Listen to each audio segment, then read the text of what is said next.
Neat ಪರೀಕ್ಷೆ ಕ್ಯಾನ್ಸಲ್ಗೆ ಉನ್ನತ ಶಿಕ್ಷಣ ಸಚಿವ ಡಾಕ್ಟರ್ ಎಂಸಿ ಸುಧಾಕರ್ ಆಕ್ರೋಶ ಹೊರಹಾಕಿದ್ದಾರೆ. ಕಷ್ಟಪಟ್ಟು ವಿದ್ಯಾರ್ಥಿಗಳು ಪರೀಕ್ಷೆ ಬರೆದಿದ್ರು ಅವರ ಬಾಳಲ್ಲಿ ಚೆಲ್ಲಾಟ ಆಡಬಾರದು. ಸಾಕಷ್ಟು ಬಾರಿ ನೀಟ್ ಪರೀಕ್ಷೆ ನಡೆಸೋದಕ್ಕೆ ಎನ್ಟಿಎ ವಿಫಲ ಆಗಿದೆ. ರಾಜ್ಯ ಬಿಜೆಪಿ ನಾಯಕರು ಈಗ ಏನ್ ಹೇಳ್ತಾರೆ? ತೇಜಸ್ವಿ ಸೂರ್ಯ ಈ ಬಗ್ಗೆ ಮಾತಾಡಬೇಕು. ಆಯಾ ರಾಜ್ಯಗಳಿಗೆ ವೈದ್ಯಕೀಯ ಪ್ರವೇಶ ಪರೀಕ್ಷೆ ನಡೆಸೋದಕ್ಕೆ ಅವಕಾಶ ಮಾಡಿಕೊಡಬೇಕು. ಕೇಂದ್ರ ಶಿಕ್ಷಣ ಸಚಿವರು ರಾಜೀನಾಮೆಗೆ ಆಗ್ರಹಿಸಿದ್ದಾರೆ ಸಚಿವ ಡಾಕ್ಟರ್ ಎಂಸಿ ಸುಧಾಕರ್.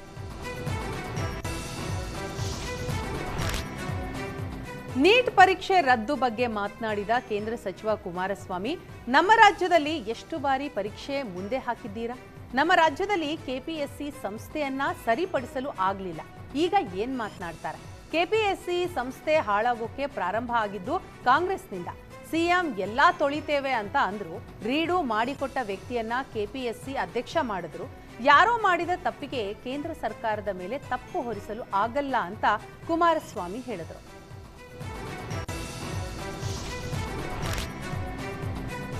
ನೀಟ್ ಪರೀಕ್ಷೆ ದಿಢೀರ್ ರದ್ದು ಹಿನ್ನೆಲೆ ಕಲಬುರಗಿಯಲ್ಲಿ ಪರೀಕ್ಷೆ ಬರೆದಿದ್ದ ವಿದ್ಯಾರ್ಥಿನಿ ಕಣ್ಣೀರು ಹಾಕಿದ್ದಾಳೆ.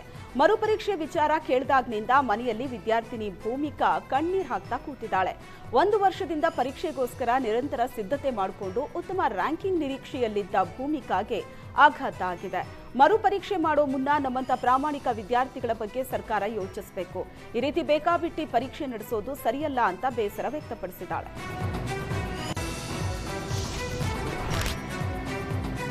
ಪ್ರಧಾನಿ ನರೇಂದ್ರ ಮೋದಿ ಇಂಧನ ಉಳಿತಾಯ ಮತ್ತು ಇಂಧನ ಬೆಲೆ ಏರಿಕೆಯ ಹಿನ್ನೆಲೆಯಲ್ಲಿ ಶಾಲೆಗಳಲ್ಲಿ ಆನ್ಲೈನ್ ತರಗತಿಗಳನ್ನು ನಡೆಸುವ ಬಗ್ಗೆ ವಿಚಾರ ನಡೆಸಲು ತಿಳಿಸಿದರು. ಇದಕ್ಕೆ ಪೋಷಕ ಸಂಘಟನೆ ವಿರೋಧ ವ್ಯಕ್ತಪಡಿಸಿದೆ. ಕೋವಿಡ್ ಕಾಲದಲ್ಲಿ ಶಿಕ್ಷಣ ಸಿಗದೆ ಸಾಕಷ್ಟು ಮಕ್ಕಳಿಗೆ ತೊಂದರೆ ಆಗಿದೆ. ಅಲ್ಲದೆ ಆನ್ಲೈನ್ ಶಿಕ್ಷಣದಿಂದ ಗುಣಮಟ್ಟ ಶಿಕ್ಷಣ ಕೊಡಲು ಸಾಧ್ಯವಿಲ್ಲ. ಪೆಟ್ರೋಲ್ ಡೀಸೆಲ್ ಕೊರತೆ ಆದರೆ ಅದಕ್ಕೆ ಪರ್ಯಾಯ ಮಾರ್ಗಗಳನ್ನು ಹುಡುಕಿಕೊಳ್ಳಬೇಕು ಅಂತ ಪೋಷಕ ಸಂಘಟನೆ ಅಧ್ಯಕ್ಷ ಯೋಗಾನಂದ್ ಹೇಳಿದ್ದಾರೆ. ಅಷ್ಟೇ ಅಲ್ಲದೆ ಪೋಷಕರು ಕೂಡ ಇದಕ್ಕೆ ತೀವ್ರ ವಿರೋಧ ವ್ಯಕ್ತಪಡಿಸ್ತಾ ಇದ್ದಾರೆ. ಪ್ರಧಾನಿಯವರು ಹೇಳಿದಂತೆ ಗೋಲ್ಡ್ ಖರೀದಿ ಮಾಡಿಲ್ಲ, ಪೆಟ್ರೋಲ್ ಡೀಸೆಲ್ ಕಡಿಮೆ ಬಳಸ್ತೇವೆ, ಆದರೆ ವಿದ್ಯಾಭ್ಯಾಸದ ವಿಚಾರದಲ್ಲಿ ಮೋದಿಯವರು ತಮ್ಮ ನಿಲುವು ಬದಲಾವಣೆ ಮಾಡಬೇಕು ಅಂತ ಮನವಿ ಮಾಡಿದ್ದಾರೆ.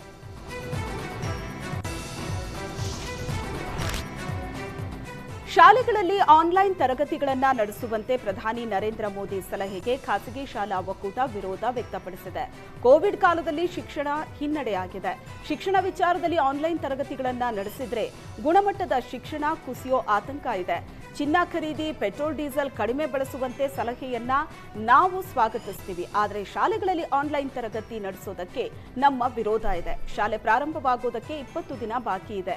ಇದರ ಮಧ್ಯೆ ಶಾಲೆಗಳಲ್ಲಿ ಆನ್ಲೈನ್ ತರಗತಿಗೆ ಸಲಹೆ ನೀಡಿರೋದು ಸರಿಯಲ್ಲ ಅಂತ ಖಾಸಗಿ ಶಾಲಾ ಒಕ್ಕೂಟ ಕೃಪಾ ಅಧ್ಯಕ್ಷ ಲೋಕೇಶ್ ತಾಳಿಕಟ್ಟೆ ಹೇಳಿದರು.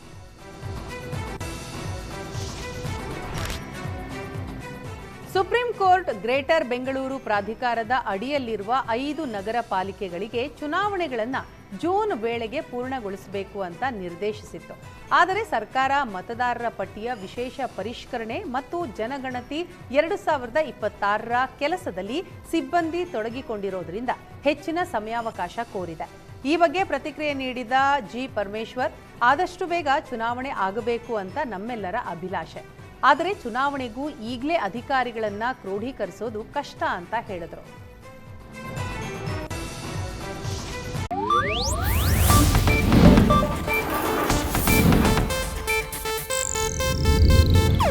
ಇದು ಏಷ್ಯಾನೆಟ್ ನ್ಯೂಸ್ ನೆಟ್ವರ್ಕ್ ಪ್ರಸ್ತುತಿ.